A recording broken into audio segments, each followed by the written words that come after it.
104.9, Tracy and the Big D with you right through till 10 o'clock, which is getting pretty close, Big D. It is just around the corner. Just around the corner, which means we are one step closer to that number one song for this week. We are, because that was number 7 there with Carter and Carter. What a beautiful version there of What a Wonderful World. And that was such a beautiful song, and we're leading into another beautiful song. And because we're talking about waiting on the day, it has such a huge, huge meaning behind it. And we need to talk to the person who's co-written it, who has sung it, and I'm talking about Casey Barnes, and Casey joins us right now.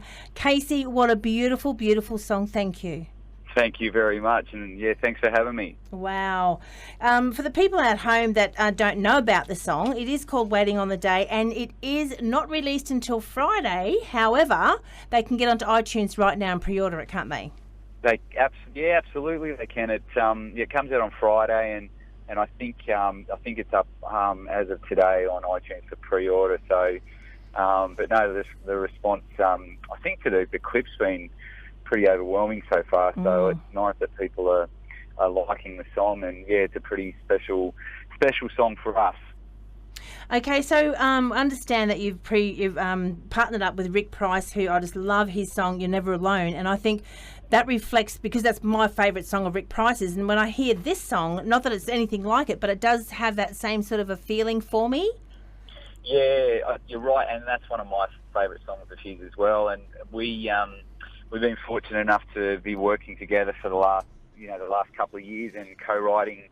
And we both sat down, and I sort of talked to Rick about what I wanted to write about with this song, and I had some ideas, and I was very fortunate enough to work with Rick because he's fantastic. So tell our listeners at home, Casey, what this song is about.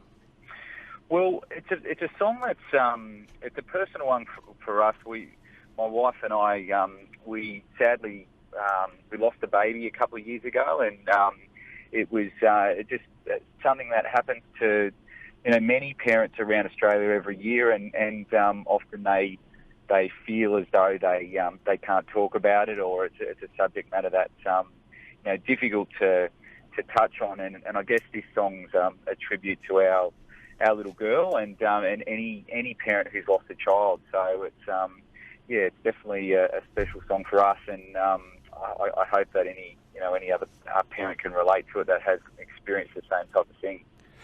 Some people say that putting feelings and emotions into a lyric, particularly when it's something so powerful and traumatic as that, can be therapeutic. Has that been the case for you, Casey?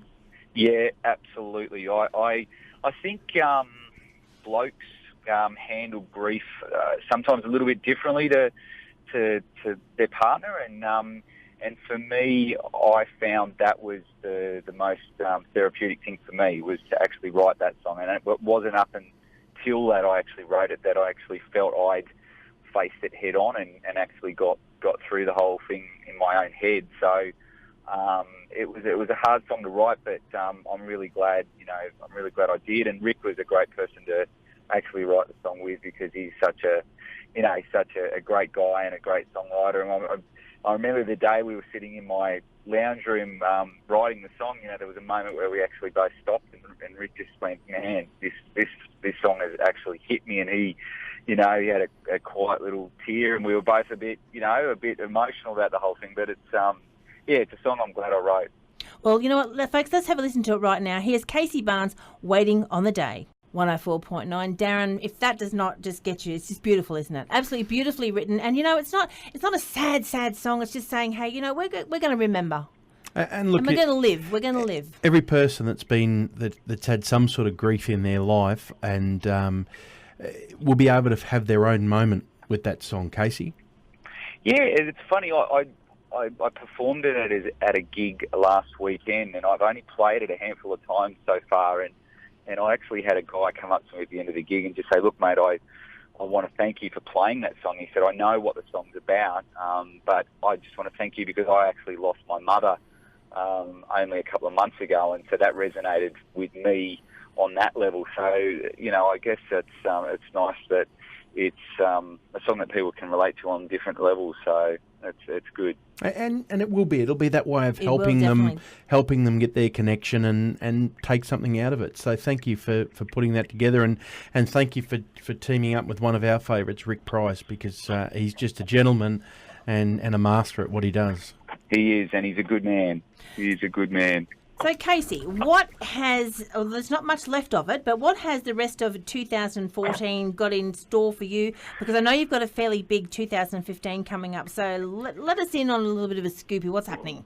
Well, the biggest news for me, which is, I guess, changing the whole vibe in a major way, is I was sitting at my computer on Friday just doing a bit of work and organising some gigs and stuff, and this email popped through from a promoter that I stayed in touch with for a few years. And cut a long story short, I've been lucky enough to land the support for Mariah Carey next month when she's doing a day on the green. So it's the one at Sirame Winery. So At Mount Cotton in Queensland. Yeah. That's fantastic. That's congratulations. That's a massive coup for you. It's huge, and I honestly, I didn't even tell anybody that I'd been put forward. I didn't even tell my wife, because I was lucky to open for Bryan Adams a few years ago for a day on the green as well, and I've just stayed in touch with the promoter, and he's a really nice guy, and he sort of said, with this Mariah gig, he said, look, I'm going to put you forward, but Mariah's people have got to give it the okay, and it's up to them. And so I didn't get my hopes up, and I didn't try to think about it too much, and then I got that email on Friday, and I nearly fell off my chair. So it's one of those lucky breaks, I guess, you've got to make the most of. But it must make you feel like I'm doing something right. This is the path I want to go, and someone's recognising what I'm doing.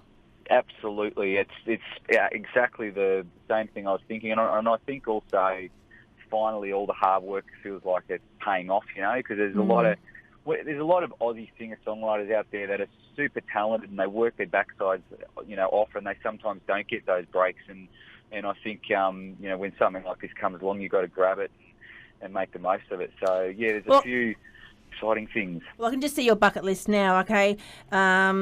Support act for Mariah Carey, tick. Next year, Zach Brown Band's going to be my support act at Deniliquin, tick. Oh, look, it's going to be awesome. That one's another one that's just come through as well, and I'm just over the moon. I've been very fortunate to land a couple of these gigs, and I think, the promoters have been, I don't know, maybe just seeing something there and wanting to give me the opportunity. So it's that one's going to be great, and I love that band. They're a great band. Casey, thanks very much for joining us tonight. But before I let you go, I probably would not get out of this studio without being harassed by phone calls and emails and everything if I didn't say hello to you from a good friend and a great supporter of yours, Lucinda Coulter. Oh, Lucinda, she's lovely. She's lovely. Yes, and she's been supporting me since, I don't know, way back. Mm-hmm. So she's a lovely person. So you'll have to tell her I said g'day. We sure will. Not a problem. Okay, folks. So get on there. Get iTunes today.